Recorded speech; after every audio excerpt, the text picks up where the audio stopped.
Hi YouTube! We're here this morning with Beethoven's Moonlight Sonata, one of the greats and everyone's favorite.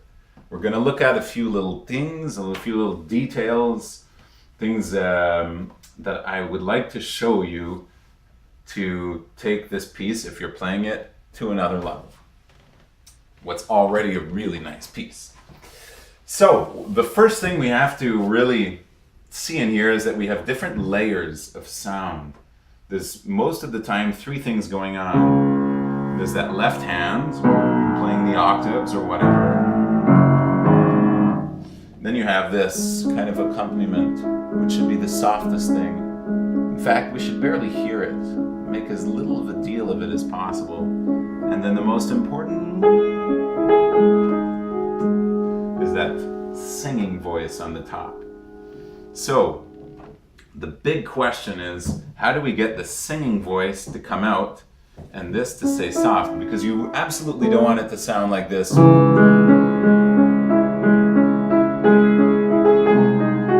This and this, they should not blend together. Should be two completely different sounds. So I would like you to try this. I would like you to try practicing this without playing the keys, just like this, faking it, and then just going a little bit further. I'd like you to also try this circular movement playing with the wrist, not necessarily the fingers. When you come to my masterclass, I'm going to show you how to play with the wheel, not using the fingers like this, but like this. This gives a sort of movement to it.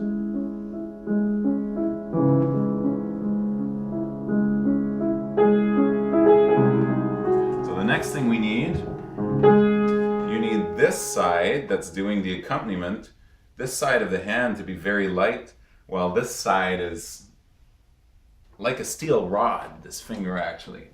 It should be very, very precise and kind of hard. So imagine that this side of your hand is heavier and this is just very light, just playing this. The other thing you can do is use a little speed in here. It's like you're breaking an egg. If you hit it a little faster on the edge of the pan, that's when it's going to break.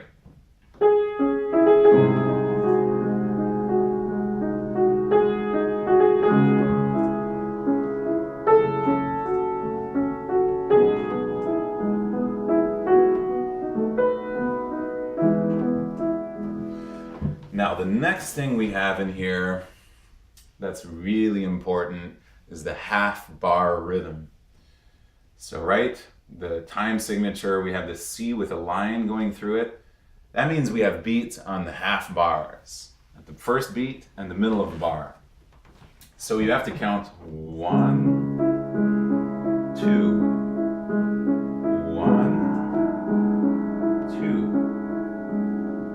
1, 2. The half bars are important.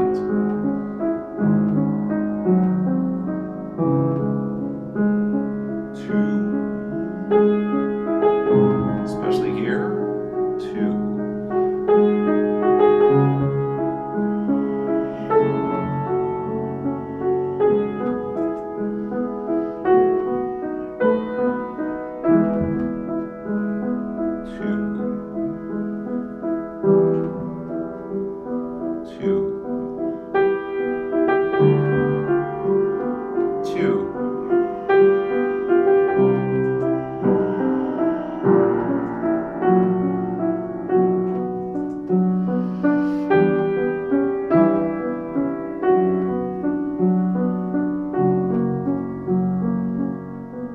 If you want to be a little fancy here, you can do this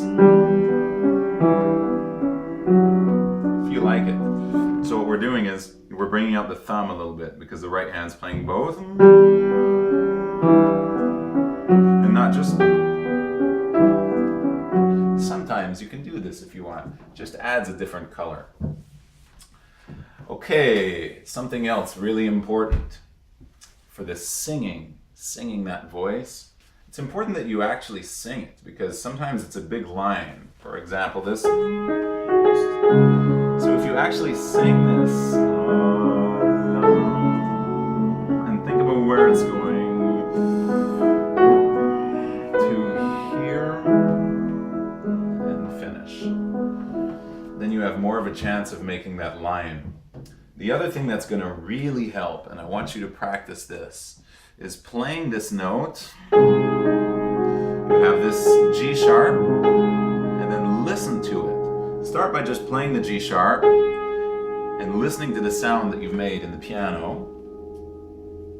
Then playing the accompaniment while listening through to that G.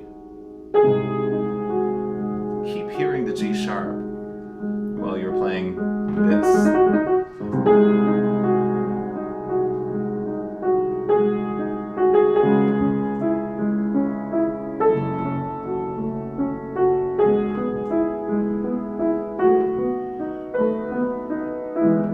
That's going to make a difference. Now you have this on the thumb, G sharp. Now show G natural.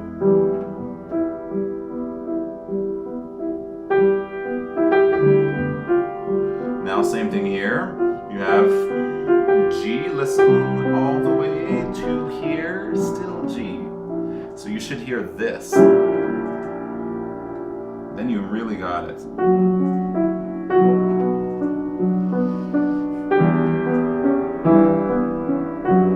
Now we finish this part.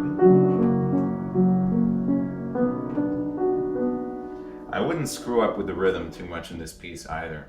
This accompaniment really gives it a very continuous flow to it that shouldn't really move around so much. I wouldn't screw around with it so much.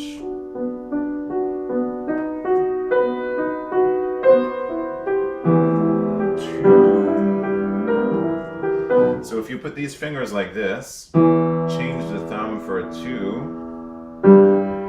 change the 5 down here for 4, or maybe even here for a 3. Then you end up with this very legato bass, which otherwise is hard to achieve if you're just playing octaves with 1 and 5. So try it at least if you only do it in one place, because it's a little bit harder. Change the thumb for a 2, so you have this. That's going to be much better. 2.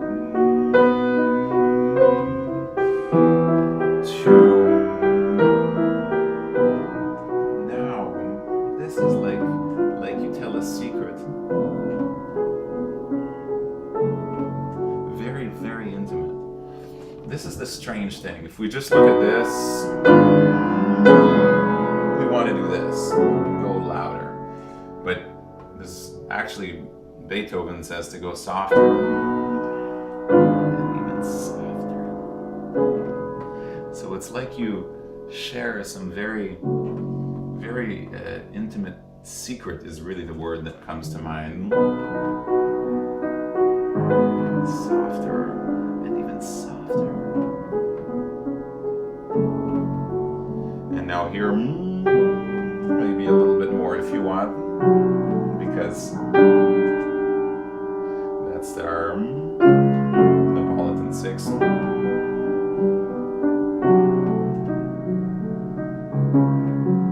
And here,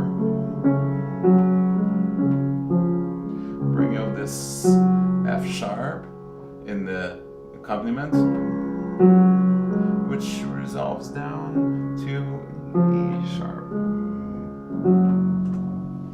I hope this gives you plenty of ideas and plenty of things to work on. There's so many great things to do with this fantastic piece.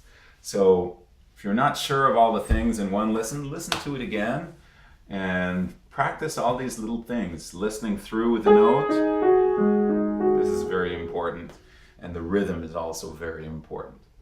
One last thing, keep this normal. I think a lot of people try to do something fancy with this because it looks like it's written that way, right? We have thirds here and quarters here, so it should be something a little strange. be very careful if you want to do this, because a lot of times, I think a lot of people, I'm hearing a lot of people end up screwing this rhythm by doing this. And I don't think it's necessary. I'm not sure that it's really intended to be played that way. This is the same thing we have in Schumann's Kinderszenen. Well, maybe some people prefer to do this, but no one does this. Listen to Martha Argerich play it. She does this. Not.